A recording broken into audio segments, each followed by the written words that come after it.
What's up, Womack Nostalgia? Dave here in our podcast. What's going on in pop culture right now? A ton to get to this week. Of course, we have to talk about the Bad Bunny Super Bowl halftime show performance. A lot to talk about there. I have a lot of thoughts.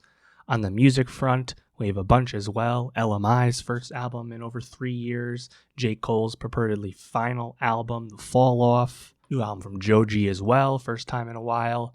And the movie front, the animated film Arco, the Charli XCX mockumentary The Moment. So make sure you subscribe, youtube.com/nostalgiapod, linktree.com/nostalgiapod, see links below. Let me know what's good, leave a comment, and let's get into it. What's up, Womack Nostalgia? Dave here with my reaction to Bad Bunny's Super Bowl halftime show performance at Super Bowl 60 this year. Officially, of course, this is Apple Music halftime, but the Super Bowl halftime show, a storied cultural event, something very significant in the year in music every single year. And of course, the NFL's decision to have Bad Bunny be the host of the halftime show was somehow controversial and questioned by a certain segment of the population. And I'll get into a little bit of that at the end. I'm going to start with, of course, how the show actually went and my thoughts about it overall. Of course, Bad Bunny is coming to this just a week after winning the Grammy Award for Album of the Year, which is pretty significant, pretty historic just in terms of that kind of momentum.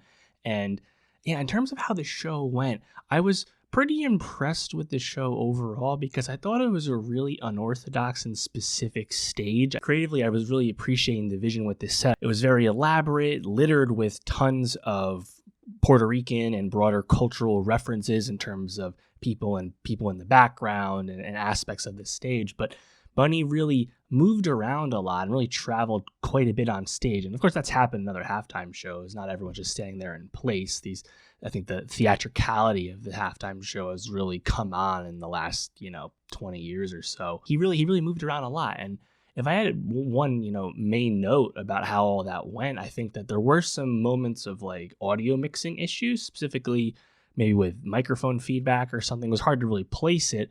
But it almost seemed like it often happened when Bunny was directly moving. I mean, he literally climbs up some telephone poles seemingly without any harness or wire on towards the end of the set. Maybe that led to the end of the audio. Overall, I think the audio sounded pretty fine. And, in terms of cinematography and things like that, a lot of close up, right? A lot of like really in your face shots in terms of these close corridors where Bunny's moving around, I think kind of alluding to, the Puerto Rican, plantation and whatnot. Overall, I like the stage. I like the visuals. I like the vision and the presentation of all of that. Set list wise, I was definitely taken aback, I think, with how focused it was on Debutar Mas Fotos, frankly. I mean, if you look at the full set list, including the songs that only are briefly nodded to in medley or intro form, the breakdown was 7 songs in some version, short or long, from Debutar Mas Fotos, of course, Bad Bunny's album from about a year ago, which just won the Grammy. 2 from Un Verano Sin Ti, 1 song from Yo Hago, 1 song from Nadie Sabe, and 0 from X100 Pre, and 0 from his, collabs. If you think about Bad Bunny's career, the second album, Yo Hago from early 2020, that was like the big commercial breakthrough album. That was also a big, I think, level up moment for Bunny critically. I would have expected a little bit more from that era, but I can maybe understand not referencing stuff from, several years ago at this point. I guess you can get it. But Un Verano Sin Ti, only 2 songs from that. It was a Titi Me Pregunto and El Apagón, which, of course, I think a lot of people would have guessed as songs to select from that album, but I just would have expected a little bit more, whether it was Después de la Playa or Moscow Mule. Like, there's so many crazy selections you could have picked from that album. That's also the album that's most inviting and fresh to a casual listener, someone who's not super exposed to reggaeton and dembow music and things like that. I'm just a bit surprised to not hear a little bit more of that, Nadie Sabe, that's the album between Un Verano Sin Ti and Debutar Mas Fotos. I like that album more than most. I like that it kind of alluded to a lot of Bunny's, Latin trap roots that he's kind of, for the most part, shifted away from in terms of his big records. I mean, I would have loved to hear Thunder and Lightning. Not that I ever expected it, but you got just a little bit of the Monaco intro. That was it. And of course, that kind of brings us to the other aspect of the set list, which is the 2 special guests that Bad Bunny brought out. The second guest, of course, was Ricky Martin, who sung the Lo Queso Le Paso intro from Debutar Mas Fotos, which was kind of a brief moment. I think that's cool nod, I guess, for Ricky Martin's status in terms of a Latin star, of yore. But then to me, the big surprise, I guess you could say, was Lady Gaga showing up to do a salsa version of Die With a Smile. And not really surprised. Like Ricky Martin and Lady Gaga clearly kind of leaked out, like they were heavily favored to appear on betting markets and things like that. But I do find it a bit strange to have Lady Gaga show up to do Die With a Smile, which is a song that has no connection to Benito. Bunny and Gaga have not collaborated formally before. I thought it fit the show fine. I think it was an interesting switch up. Gaga obviously is such a powerful performer, even with a song that to me is pretty milquetoast and vanilla, and Die With a Smile, despite being a massive song success-wise. I don't know. To use those 90 seconds on that, I don't know. It just felt kind of a little out of place to me, and this actually makes Gaga one of the handful of multi halftime show performers, actually, right? This is their second appearance now, and it's a far cry from Beyonce showing up and effectively stealing the show from Coldplay 12 years ago or whatever it was, right? Bruno Mars also in the mix there too. It wasn't really that. It was certainly complimentary from Gaga, but I just think about what if instead of Lady Gaga you could have brought out Anuel AA to do Hasta Que Dios Diga, the collab that Bunny and Anuel AA have, specifically just do the chorus to that song once. It's still pretty short, but it's the catchiest and most powerful aspect of that song. That song's a complete banger. That would have been cool. I know some people threw out bringing out Drake to do Mia from X100 Pre. That would never have happened for numerous reasons. I think Drake's just a little bit too big of a stature, would have stolen the show in a certain aspect. Also, Drake never would have done that 1 year after the Kendrick Lamar halftime show, but it would have been cool, I guess, in theory on paper. And then, Cardi B, I Like It, of course, their collab song together, the massive hit from Cardi in 2018. Maybe that song is just a bit too long to kind of get into both of their parts of it, right? Maybe this wouldn't have fit the flow of the show. I'm not sure. I mean, that would have been awesome to hear that song. But Cardi was there, visually in the background in one part of the stage. So was Karol G and Pedro Pascal and Jessica Alba.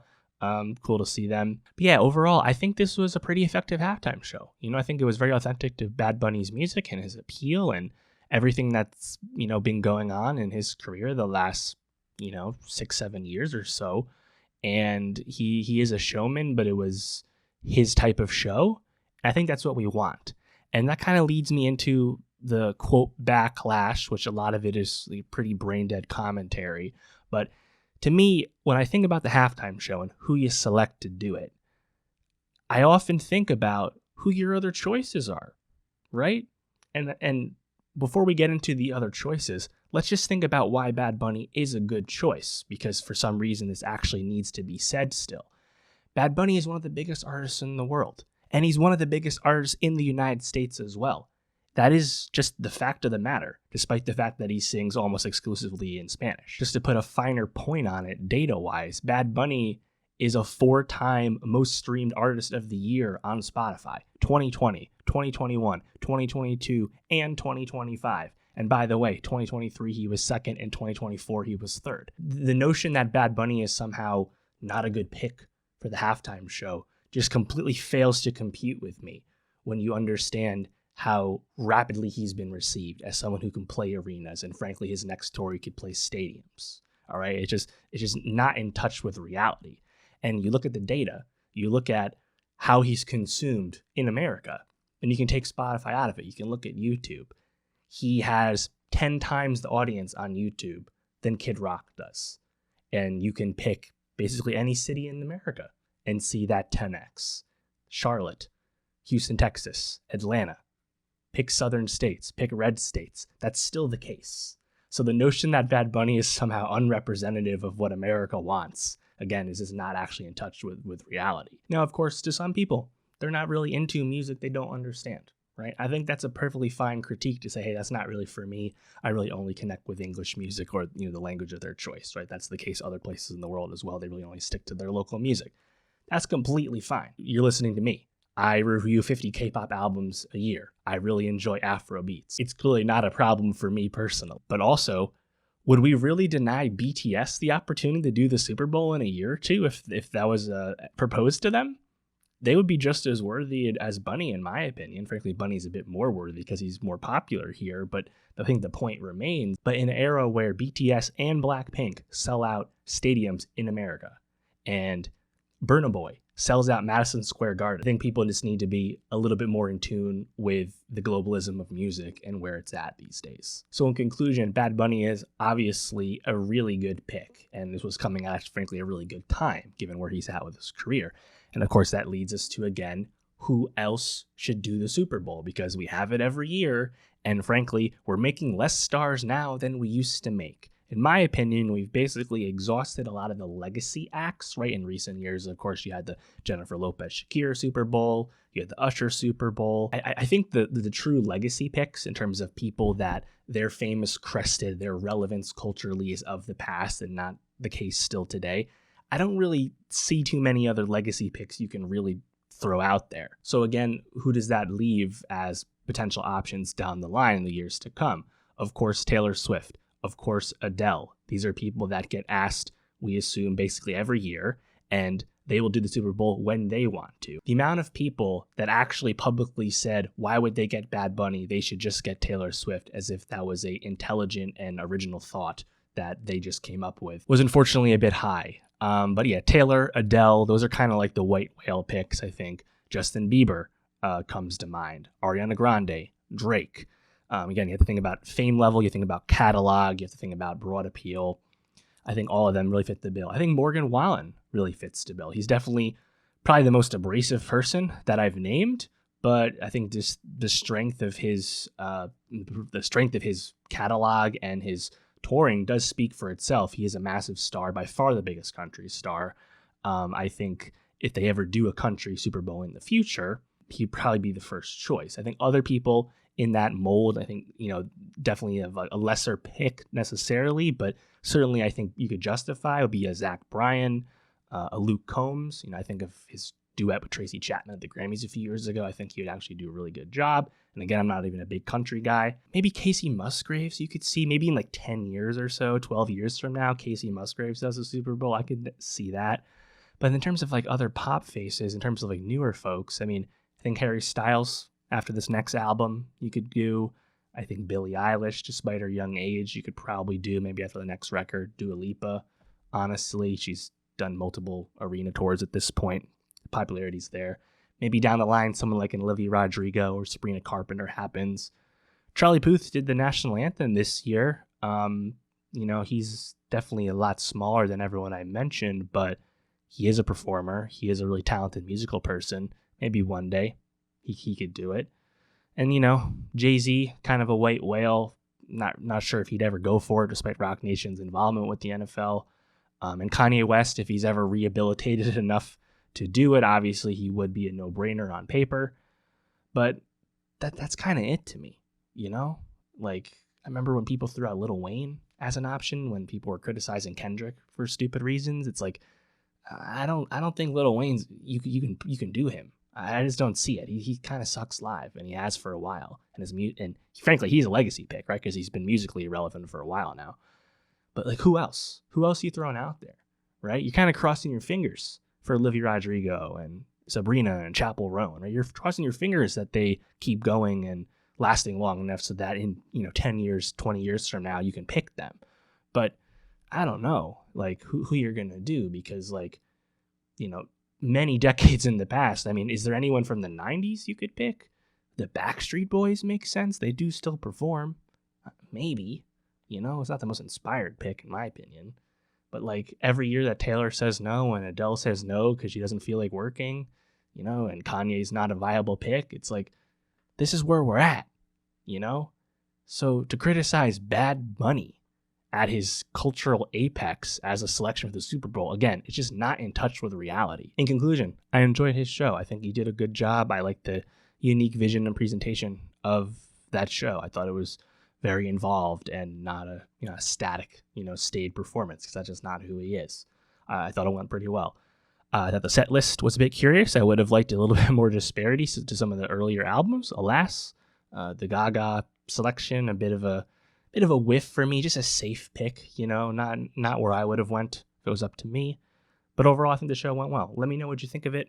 What'd you think of the set list, the guests, etc.? Let me know. And next time Super Bowl halftime show comes around, next time Bad Bunny drops an album, I'll be there. Subscribe, and I'll see you next time. What's up, Womack Nostalgia? Dave here with a review of Arco, the new animated science fiction film from first-time director Hugo Benvenu, French director. This is a French film that premiered back at Cannes last year from a fledgling new upstart animation studio under Hugo. And of course, this film premiered at Cannes without US distribution, but got picked up by Neon, with Natalie Portman notably jumping on as a producer of the film. It has since received an English dub, which is now being released here in the States after previously getting a release in France last fall. And of course, Arco has been notable because really for the entirety of awards season, it has been pegged as a film to be nominated for the Oscar for Best Animated Feature Film, and that did in fact come to pass. And that's despite the fact that the film actually hadn't gotten a full release until just the past few weeks. And Arco has also been compared to last year's Oscar Animated Feature winner, Flow, due to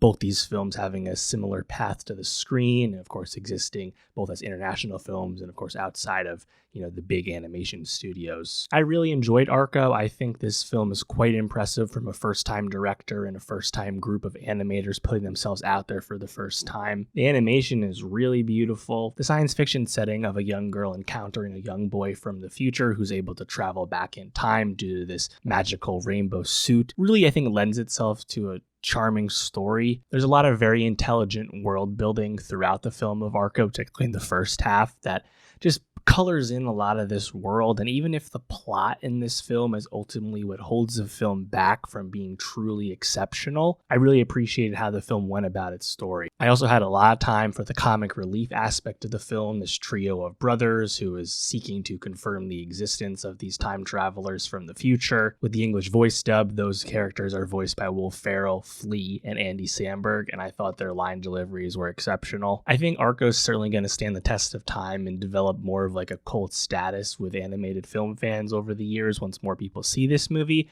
and I'm particularly excited about the future of director Hugo Benvenu and his nascent team of animators, because now they're going to get a lot more budget and investment to continue to do cool things, and I think that's great. And as this film was going, I think it was a classic instance of they had us in the first half, because through this first half of this movie I was like, should this win the Oscar?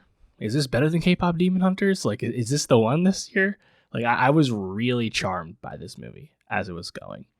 And I think the plot kind of fizzles out towards the end. I think there's a predictability to it, which is fine and good, but I think just thematically, it maybe doesn't come together to reach this greater height by the end. So I found it just a little bit short of like true greatness, but man, I think it's just an absolute joy to be with this film. The present time where we spend most of the story is 2075, and we get introduced to our main character, Iris, this 10-year-old girl. And as I said, there's a lot of, I think, really subtle bits of world building and learning how this near future Earth is similar to what we know, but there are futuristic things going on, right?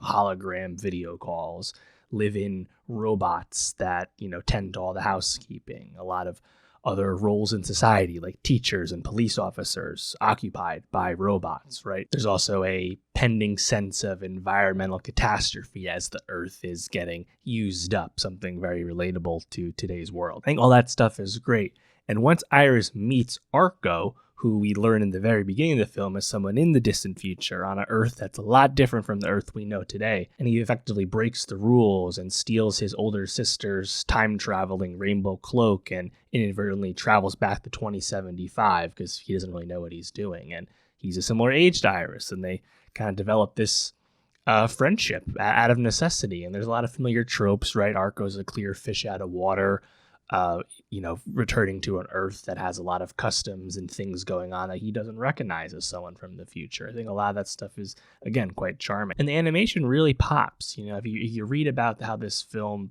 came to be, right? Hugo is a veteran of short films and videos and things like that. And a lot of his other compatriots who made this film were, fresh out of school to varying degrees, right? A lot of people developing experience on the fly, but the animation, I think, is quite striking. And there's an obvious, hand-drawn comparison to stuff like Studio Ghibli, and I think that comparison is very easy to make because of how this film goes about its storytelling, goes about its world building. There's just a painterly style to things that's very reminiscent of a lot of Ghibli work.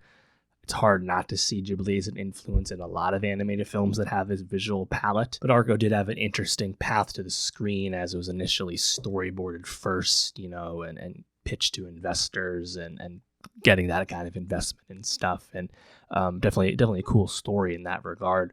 But I really enjoyed the animation. I think it really fit very nicely with the setting, with the vision for that story, right? And I think in the future, with maybe a bit of a tighter script, this group of creatives could really shine and make something truly spectacular. But still, I thought Argo was certainly still pretty creative and still very visually interesting. And there's plenty of heart in the film, even if it gets to trod some familiar ground by the end. I really liked everything, again, with the comedic relief brothers. I liked the arc that their characters go on, as well as they are positioned as these villains, but they're not truly villainous, and the movie doesn't waste too much time pretending they are villains. I found them quite amusing, and again, those line deliveries were great, and the mixing of their dialogue sounded great. A lot of times they're talking over each other or in quick succession. Great stuff there. I thought Will Ferrell in particular, who probably gets the most lines of the three. I liked his stuff because it's Will Ferrell pitched a little bit down. He's not turning up to 11. It's not Step Brothers Will Ferrell. Really good stuff from him, and Flea and Andy Samberg as well. You have brief moments of Mark Ruffalo and producer Natalie Portman doing voice work as Iris's parents. Ruffalo and Portman together also voice the home robot Mickey, which takes care of Iris and her young sibling. I think the stuff with Mickey actually kind of reminiscent of like Plotting in the Wild Robot from last year. I will say there was one logic gap that jumped out to me immediately with Arco, which is that Mickey was directly endangering the young baby that the robot was carrying around and on his chest the whole time.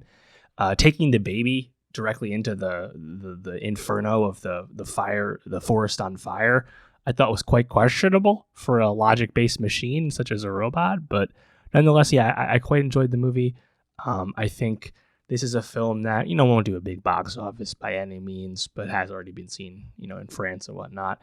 I think over time, those people find this movie. I think this will quite charm a bunch of people. And again, I'm really just excited about the future of Ugo and this creative team, just because I think there's clearly a lot of promise here. Let me know, though, what you think of Arco? What jumped out to you? What did you like most about it? Are you rooting for it at the Oscars? Let me know. And for more movie reviews, subscribe, and I'll see you next time. What's up, Womack Nostalgia? Dave here with a review of The Moment, the new mockumentary film about Charli XCX playing a fictionalized version of herself. This film premiered back at Sundance just last month and is now getting a full release from A24. And The Moment is very much in concert with the previous era of Charli XCX's career. Of course, that would be the release of Brat in 2024, her landmark album from a commercial sense, from a mainstream sense. Of course, I spoke at length about that album and how much I liked it. That was my album of the year in 2024. I have been a long-time Charli XCX fan. Previously, I've seen her live.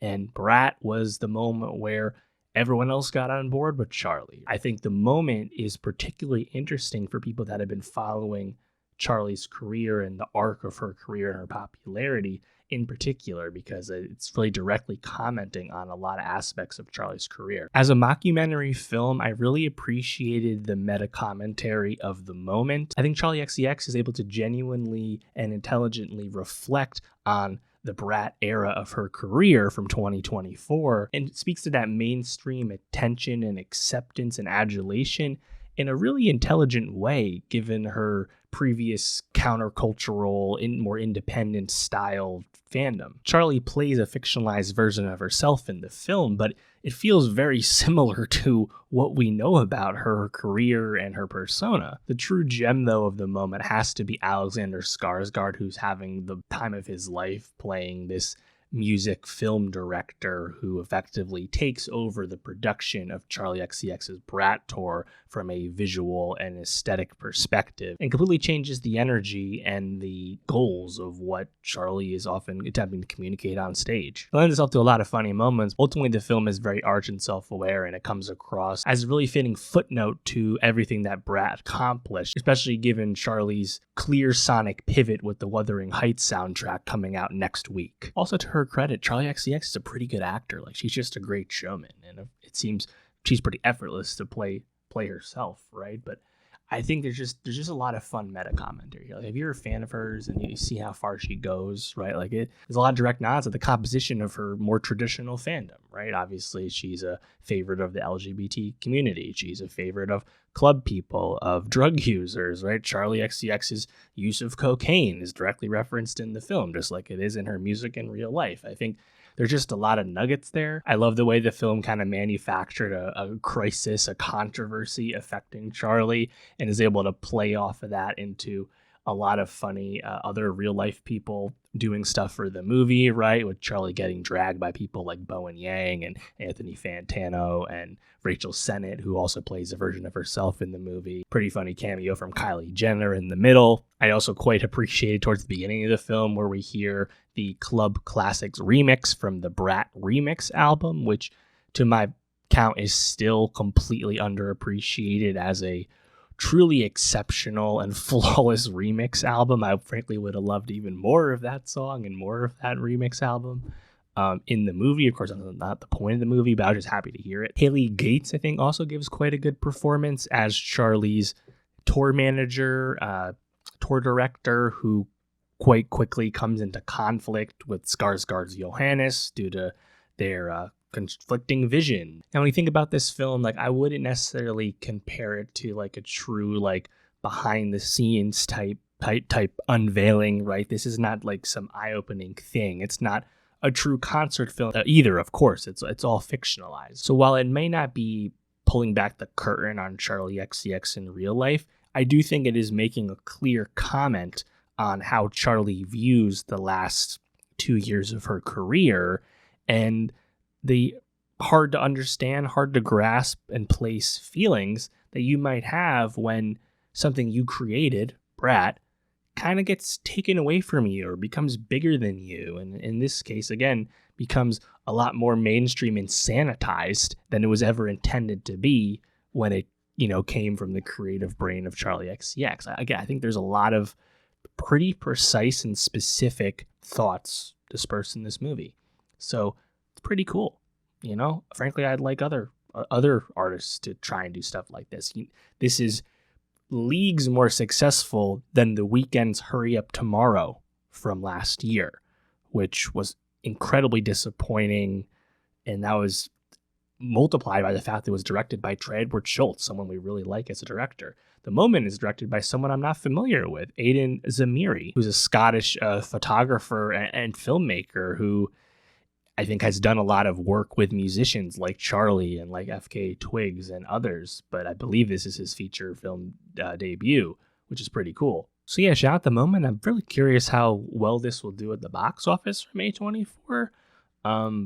I also find how close this is coming out to Wuthering Heights and that new album from Charli interesting as well. And, from the singles we've heard from that, it's very different music from Brat or frankly anything Charli's done to this point. So it almost feels like to me like they wanted to release this just in time to be that end note to Brat before her other stuff started coming out. So that is interesting. But yeah, let me know, what'd you think of The Moment? Did you appreciate this film's commentary as much as I did? Let me know. And for more movie reviews and Charli XCX reviews, including the album next week, subscribe, and I'll see you next time. What's up, Womack Nostalgia? Dave here with a review of Joji's fourth album, Piss in the Wind. What a great title. It really harkens back to Joji's past life as a YouTuber with a comedic style. Obviously, he's had such a rapid rise and reinvention as a public figure.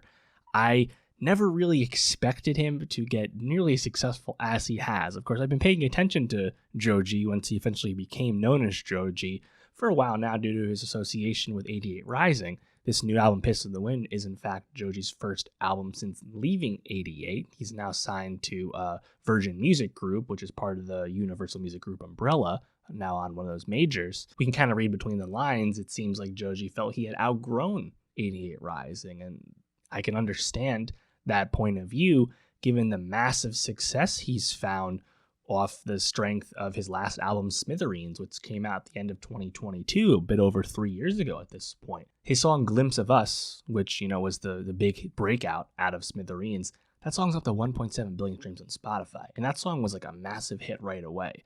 That really feels like the flashpoint for the Joji level up commercially. Like now, his last tour, he did arenas. He's going to do arenas again. Like he's really become a really massive artist. And now even a lot of his catalog is really performing well, on streaming. Slow Dancing in the Dark has 1.6 billion streams on Spotify. That was from the first record. Truly quite the impressive rise, given those humble beginnings. Joji's fourth album, Piss in the Wind, is certainly welcome, given the 3+ year wait since the last record. The album is only 45 minutes long, but it's packed with 21 songs, as most of these songs are pretty short tracks, under 2 minutes long. At times, a lot of these songs feel more like ideas versus fully formed songs. Some additional editing probably would have worked out for this, because they're just some songs too that sound a bit more samey. Despite all that, when Joji's at his best on this album, his ability to modulate his voice and do these different vocal effects really pop, and that kind of unique texture that he has with his voice, especially when there's a little bit more bass in it, really lends itself to some great vocal melodies. There's also some cool moments on this with really impressive production, whether it's the distortion on lead single Pixelated Kisses or the drum pattern on Strange Home. Overall, I think Joji does sound a bit more reserved on this album than he has in the past. To me, his sound on Nectar is still my favorite version of him, but if you pick your way through Piss in the Wind, there's definitely a lot of cool moments that will stick around, but there's also some fluff to get by. Starting off with that first track, Pixelated Kisses, that single came out way back in October.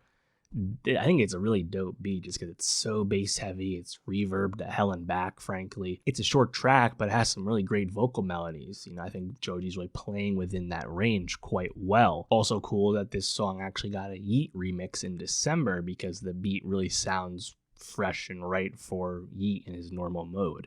I think the remix is kind of superfluous, but it's still kind of a cool nod to see them collab. The next song, Cigarette, I also quite like. I think the tempo pickup from Pixelated Kisses, the Cigarette, is really great. I think Joji's really gliding on these drums and these subtle keys underneath as well. Really cool song. A lot of these songs, they're really short, right? They only have like one little idea.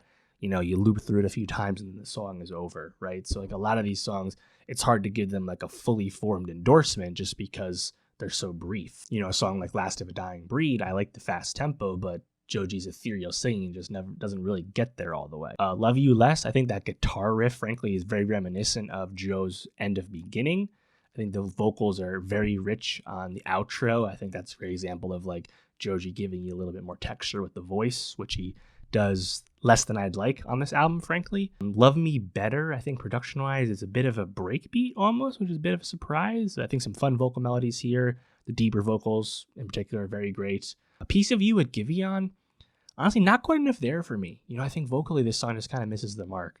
Hotel California, I like the acoustic. I think the hook's pretty good as well. Tarmac, this one's short but pretty sweet. I think the drums are cool. The one vocal melody here is pretty nice. Get a bunch of samey songs, right? I think this is when the album starts to kind of fade a little bit. But Fade to Black, speaking of fading, Forbats feature out of nowhere. Where's Forbats been since he exploded a few years back? Song's just fine, frankly. Sojourn, though, I like this one quite a bit. I think this distorted beat is super cool, harkening back to Pixelated Kisses. This is the best chorus on the whole album quite easily. It's a fully formed song. I think this song is great. Rose Colored is an official collab with Yeet, following that remix. It doesn't make the album. I think this song was awesome. I love the cool groove of the drums. I love the way Yeet drops in and the beat basically picks up and becomes a normal Yeet beat. And then when Joji comes back, he uses more vocal effects to kind of match Yeet's delivery. I think it's a pretty cool song. Silhouette Man, I think the deep voice here from Joji is really awesome. I love the drum tempo. The vocals then kind of get to a higher pitch as he kind of changes up throughout the song. And if this was a little longer than 90 seconds, I think this song could have really blossomed. Fragments, interesting distorted horn here. Strange Home, as I mentioned, great beat. I love the way the bass kind of stops and starts. I think it's really catchy. I think Joji's vocals also fit this really well. This is an amazing vibe. I really like this song. And then this song Dior is a closer. Ultimately, Joji to me is a hard artist to pin down. We don't even really know that much about him, at least about him recently, right? Post YouTube. He does, I think, a good job of staying in his lane and not overexposing himself vocally. But sometimes he gets a little unambitious vocally, and it's a bit too ethereal. It's a bit too airy, and there's just not enough there to really add to the song, and that is especially paramount in songs that are pretty short, that it's not enough time to really grab you. On the other hand, when he does have moments where his vocals, I think, are really fully formed and the mix is really impressive, he does some modulation, he gets a bit deeper in his singing, what he's a baritone, I think. When those moments happen, they're really noticeable, and I think that can lend itself to some of his really catchy songs. So I'm just happy he's back. I think it's a broadly successful album, albeit I would have trimmed this down quite a bit. Let me know, though, what you think of Joji's 4th album, Piss in the Wind. What song did you like most about it? And for more music reviews, subscribe, and I'll see you next time. What's up, Welcome back, Nostalgia. Dave here with a review of LMI's 3rd album, Do You Still Love Me? This is her follow-up to her last album that came out back in 2022, good chunk over 3 years since the last one at this point. And I have to say, LMI's last album disappointed me quite a lot. I think I was just really fixated on the appeal of her initial debut sound, of course, back in 2018 or so with Boot Up, that big breakthrough single. I was really into that sound from her, just kind of a throwback R&B sound. And there's a lot of other tracks from that time period that I had quite a lot of time for as well. Of course, Trip, which is also a big hit, Breakfast in Bed. There's a lot of cool tracks there, and I just didn't really feel like the second album hit the same at all, frankly. And since then, we did get that 3-song EP 3 back in 2024. One of those songs is now on this new album as well. And it feels like LMI is kind of at a crossroads musically, at least for her career. Her career as like a big star, or at least an ascendant star, the way we once thought of her, 8 years ago already at this point. And not to say that LMI isn't doing well, of course. She is in a high-profile relationship with Jason Tatum, recently welcomed a child with him, seems to be doing just fine. But musically, I am a bit curious to see where things go. After listening to LMI's 3rd album, Do You Still Love Me? I think I just need to shift my expectations of what I want her sound to be like. 2 albums since her debut and breakthrough, her sound is much more contemporary R&B than the more throwback elements that made her rapid rise so successful and popular. I think I just need to get over that and adjust to the type of music she's making. Even though they make very different styles of R&B, this kind of reminds me about how I feel about Georgia Smith these days as well, where the early stuff is not really what the new stuff is at all. With this new album, LMI has collaborated almost exclusively with her label head, DJ Mustard, and Mustard forgoes a lot of his traditional percussion trademarks to make something that definitely fits what LMI is doing. Overall, I like this album a lot more than that second album. I just don't think we reach the highs of the early stuff still. But on the moments where LMI is on a faster tempo and livelier production, and her vocals have a bit more punch to them, I think that's where she really shines. It's the slower, more ballady stuff that kind of gets lost in the sauce for me. I'm really curious how many other people are kind of stuck on her debut sound versus having adjusted to what she's doing now. Going to the track list here, that first song, There Goes My Heart, I like the bass drum. I like when LMI's vocals actually pick up a bit. I think when there's a bit more immediacy and urgency to her delivery, I think that's when the songs sound the best. Track 3, My Mind, I like the snares there and the keys, really nice production from Mustard. Somebody's Son, probably some of the better lyrics on the whole project. You can kind of guess what that's about. Little Things, this was from the EP from, a year and a half ago or so, but I really like this track. I think the drum kit sounds great, and the tempo here is awesome. Lyrically, it kind of reminds me a lot of Breakfast in Bed, frankly, but I think it's just a really fun and pleasant song to be with because it just has kind of a pace and urgency to it. But then right after that, we slow things right back down with the song Outside, which is a bit of a bummer. Luckiest Man, I love the vocals on this one. I love the way that bass drops in. Some of those harmonizing moments where LMI is just kind of harmonizing with herself. Really beautiful singing. I would love more of that, frankly. Tell Her. This song has certainly gotten a lot of attention because of its high-profile Say My Name, Destiny's Child interpolation. Overall, though, I think the song is really good. I love that beat loop there, and LMI's vocal performance certainly matches the standard and expectation you would have when you're sampling something as certified and as essential and classic as the best Destiny's Child song. After that, though, there's kind of a lot of whatever fine songs to me. The last track, No Angels, I enjoyed the playfulness of those keys, and I think the gospel choir in the background towards the outro of that song sounds really great as well. So yeah, it's clearly an album for me that just doesn't reach those same highs. Perhaps feels a little bit unambitious in the sense that there's nothing that was attempting to be a big high that just doesn't really land either. So kind of reminds me of just a standard R&B album, frankly. I think I just need to adjust my expectations because 2018 was a long time ago. Let me know though, what did you think of LMI's third album? Do you still love me? Are you vibing with it more than me? What songs you like the most? Let me know. For more music reviews, subscribe, and I'll see you next time. What's up, Womack Nostalgia? Dave here with a review of J. Cole's The Fall Off, his 7th and allegedly final album. J. Cole, now 41 years old, been a rapper quite a long time, and been a rapper at the forefront, at the top, the pinnacle of contemporary hip-hop for a very long time as well. I think J. Cole's continued success and popularity, The Fall Off on track to have a very big debut week, really speaks to a trend that we've seen a lot with rap, which is that the stars of rap are getting older. We're getting less and less mainstream, like 4-quadrant agreeable stars because the stars that we have are not actually going away. They're just aging. Drake, Kendrick Lamar, and J. Cole are all 38 years of age or older. We've been doing them for quite a long time. In the case of J. Cole, of course, his last proper album, Off Season, was back in 2021, but almost 2 years ago in 2024, of course, we had the infamous Might Delete Later mixtape featuring none other than the since deleted 7-minute drill song, where Cole kind of stepped forward and asserted himself into the nascent beef between Drake and Kendrick that, of course, we know dominated rap in 2024. And that was Cole's follow-up to setting it off in earnest, talking about the big three on the song First Person Shooter from Drake's previous album at the end of 2023. So Cole bowing out of that beef before it really started and deleting the song and publicly apologizing to Kendrick Lamar on stage, and really felt like a stature fall from grace from Cole in a certain respect. And then to see the fall off, this long talked about, hyped up, mythologized album from Cole be talked about as his final record, it's interesting to me. You know, I think there's the thematic completing of the circle with J. Cole's debut mixtape to come up. Now the fall off, he's kind of completed the arc and the storytelling of his career that's kind of positioned and carried him through all of his projects. It's an interesting thing. Whether I actually think that this is the final album from J. Cole, I don't at all, frankly.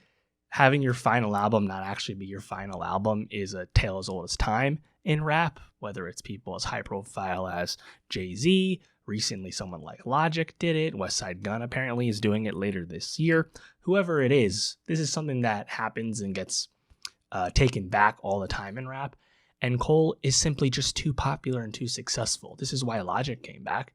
The allure of the money and the allure of the attention is just not going to go away. J. Cole's talked about return to the Dreamville Music Festival in North Carolina happening at some point in the future. He'll release new music. So positioning this as the final conclusion of his musical arc, and he's just gonna kind of coast on vibes moving forward, maybe I can get more on board with that. But yeah, I'm just not gonna believe it until I really see it. After the years of hype and anticipation for J. Cole's The Fall Off, and it now being positioned as his final album, I'm quite disappointed at the extreme length and lack of editing that Cole has given us with this album. 2 discs, 24 songs, an hour and 41 minutes long. This is not actually his magnum opus. There's a lot of fluff and fat here that could have been cut. And it's disappointing because there's a lot of great tracks here. There's a lot of classic Cole stuff going on The Fall Off that if we just trim the fat, we could have put more attention on the best of the best here. Storytelling songs from other people's point of views. Really introspective and reflective commentary on the passage of time and acknowledgement of his older age in hip hop. Lighter, fun, high energy bangers. All of that's here. All this stuff we associate with Cole at his best is on this album. I just really wish he could have trimmed this a bit because it's just too inconsistent.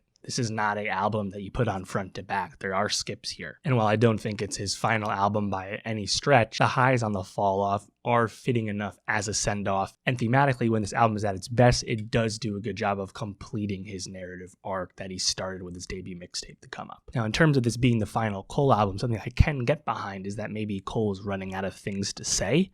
and that's why he wants to kind of bow out gracefully and put a bow on this from his, his long-running discography themes and things like that.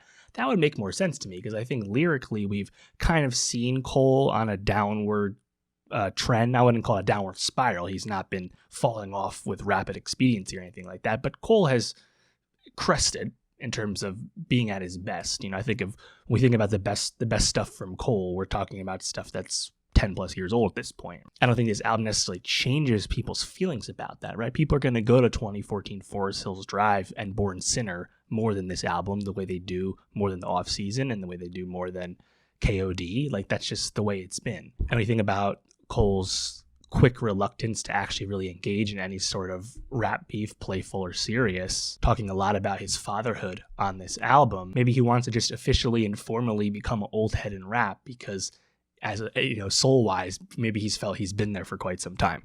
That's just my guess. Going through the track list here, not going to go through every song because there are so many, but right off the bat, you have the 2 disc structure with disc 29 and then later disc 39. And these discs represent the ages that Cole was when things happened with him. I think 29 is when he returned back to Fayetteville, North Carolina, and kind of got in touch with his home and whatnot. And then disc 39, I believe that's the age he was when he first became a father. I believe he's now a father of 2. He talks about that on this album. Track 226 is one of my highlights for sure. I love the delivery cadence from Cole, and it has this repetitive, like, dull hook, but you get past it because this is a great example of Cole at his kind of vocal variety, like strengths on full display here, right? Because that second verse, Cole is speaking with his full chest, and really like getting out there, and he's a lot more animated, and there's these call and response doubled vocals, and then you get this melodic outro,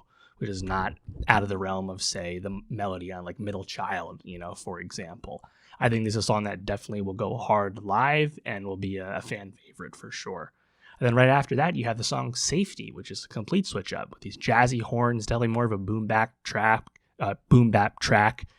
Cole in his storytelling bag, doing that, POV switch up where he's rapping and talking about a song, not from his own thoughts, but from the point of view of someone else, talking about his daughter on this song. I like this one quite a bit. Run a Train featuring Future also surprised me because the intro and the hook of it, you have this really exultant Future vocal performance. It's really outside of the realm of the normal stuff that Future tends to do. I really like that edge, frankly. It certainly surprised me. The song Poor Thing, right? This is a really good 4-track run, frankly. The song Poor Thing, I think the flow is great from Cole here. I think the beat is just fine, but I think the hook is great. The War Games line in particular, I really liked. I think that sung bridge is very nice as well. Hunts Road Blues also has Future, has Thames. Nothing too special for me, frankly. Who the Fuck Is You, though? I love the keys on this. I think the flow is cool from Cole because it's like intentionally a bit slower, and then it's a patient song because it has this switch up and the beat starts to hit, and I think it's just a really dope track. Drum and bass I thought was pretty solid. The Let Out is also one of my highlights for sure. I think vocally, melodically, this performance from Cole very much reminds me of like Bone Thugs and Harmony, frankly, not something I normally associate with J. Cole. I think the guitar section here is really awesome. Just some really cool vocal layering. I think in general, the mixing, the production on the songs that are at their best, like really pop. There's definitely a lot of detail here, and that's nothing new with Cole at his best, the Dreamville projects, all that kind of stuff. Bombs in the Ville, definitely more of a moody, melodic Cole, but I think those vocals also quite work well. Lonely at the Top, you get some of those most reflective and self-aware moments from Cole lyrically. I think the kick drum also really pops here. Then we switch over to the other disc, The Villist with Erykah Badu, definitely a vibey track. But one of, if not my favorite songs on the whole album is Old Dog with P.D. Pablo. Of course, P.D. Pablo, the originator, the person who put Carolina hip-hop on the map, of course, Cole's OG in every respect. This beat is gas. This song is straight heat. It's hard as hell. Pablo spazzes on the chorus. I love this track. Went back to it a lot. This is just a hard classic Cole banger. It's great. Man Up Above, I think, is also pretty cool because it has this melodic chorus almost in tune with like a nursery rhyme style cadence from Cole, really showing that versatility. I like it quite a bit. I Love Her Again. Gosh, this song is another one of those kind of Cole odes, right? He's talking about this misconnection with a prostitute he used to know or become acquainted with, in a sense, almost like a spiritual successor to Wet Dreams, of course, which is a similar song thematically, which is, of course, a massive hit now for Cole. There is I think, a pretty groaner OnlyFans bar on this track, which is just like you see it coming like 4 bars before he actually gets it out, which is always frustrating. Cole is prone to do that from time to time. And then conceptually, one of the coolest tracks is What If, which features Murray, also from Fayetteville, also on Dreamville, one of his newer collaborators, but someone with a clear connection with Cole. And this is a song about what if Tupac didn't die, and talking about letters and alternate futures and things like that. Definitely a cool song. I think the outro is way too drawn out though on that track. It just kind of takes forever for the song to end. But overall, I appreciate the sentiment and the concept of the track. So yeah, J. Cole, the fall off. Obviously the Cole stans are eating it up like they always do. And clearly there's a lot of songs I liked, as I just mentioned. And I think if we had trimmed this album down a bit, you could have put this up there with the best of the best Cole albums. But because this album is just a bit too indulgent and unrefined, frankly, with its extreme length, I don't know if you necessarily can do that. We'll see how it ages. And yeah, place your bets. Leave a comment. When will Cole break his retirement, so to speak? I don't know if he's really even put a finer note on how he's defining this, but when will the next Cole album come out? When do you think it'll happen? My guess would be he'll take like a decent break, but come back in like 2030 or so. So like 4 years, 4.5 years. That's my guess. Let me know what you think. And for more music reviews, more rap reviews, subscribe. And I'll see you next time. All right, that's going to do it for the pod this week. Next week, of course, we have Wuthering Heights from Emerald Fennell, starring Margot Robbie and Jacob Elordi. Very excited to talk about that movie. Also on the movie front, we have Good Luck, Have Fun, Don't Die from Gore Verbinski, and Pilion, starring Alexander Skarsgård. Music-wise, we have Brent Faiyaz's Icon album after its previous delays, as well as Charli XCX's Wuthering Heights soundtrack album for the movie. Very curious what that's like. So make sure you subscribe, youtube.com/nostalgiapod. Linktree.com/nostalgiapod. See links below. Leave a comment. Let me know what's good, and I'll see you next week.